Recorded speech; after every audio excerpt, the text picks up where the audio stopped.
Hello, this is homework 2, part D.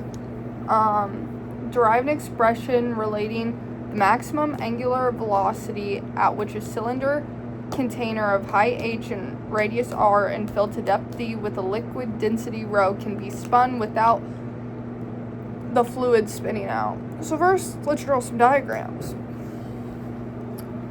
We are going to have we'll just do one. We'll go here. This is our little cylinder, and then we're gonna have our water, and it's gonna be spinning out. Here we are, and then this is going to be our radius. This is going to be our height, and then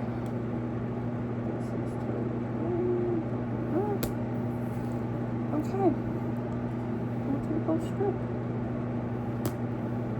We'll take a little strip.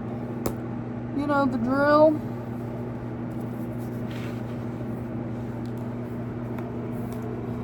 Okay, so things that we know. P equals P squared. 2 equals rho GH. And then we know that H, if we arrange this, you'll know that H, can you even see? Little h equals the angular velocity squared times radius squared over 2g, which is pi r squared d.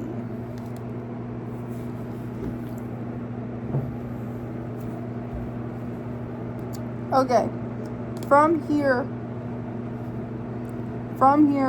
we know that P2 equals P1 plus P angular velocity squared over 2 R2 minus R1. These are squared. And now we're going to have a new diagram. That was terrible. Let's restart.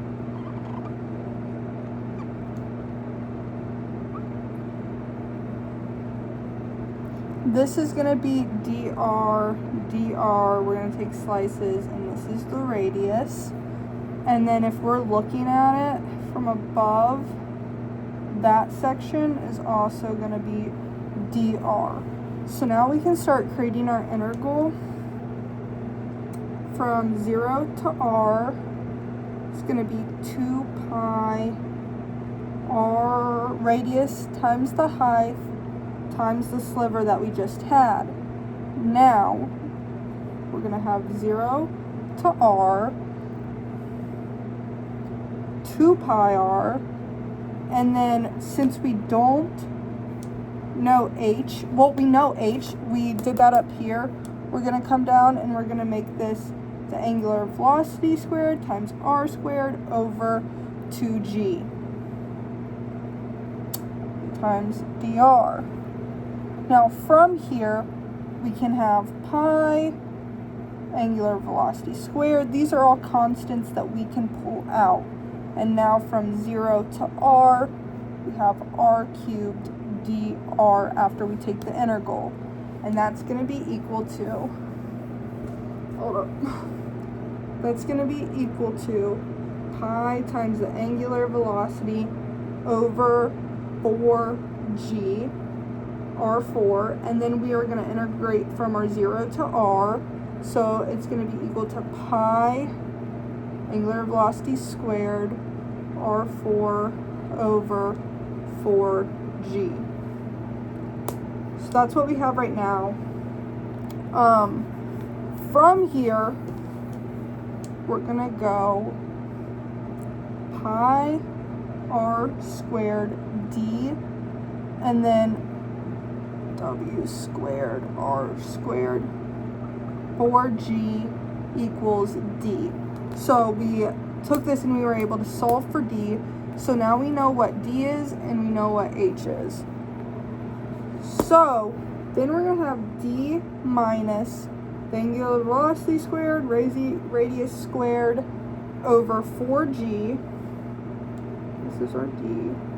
And then plus the angular velocity times the same thing over 2g equals h.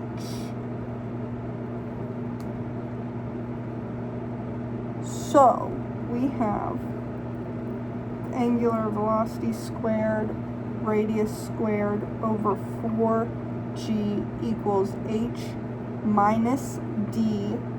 So then angular velocity equals square root 4g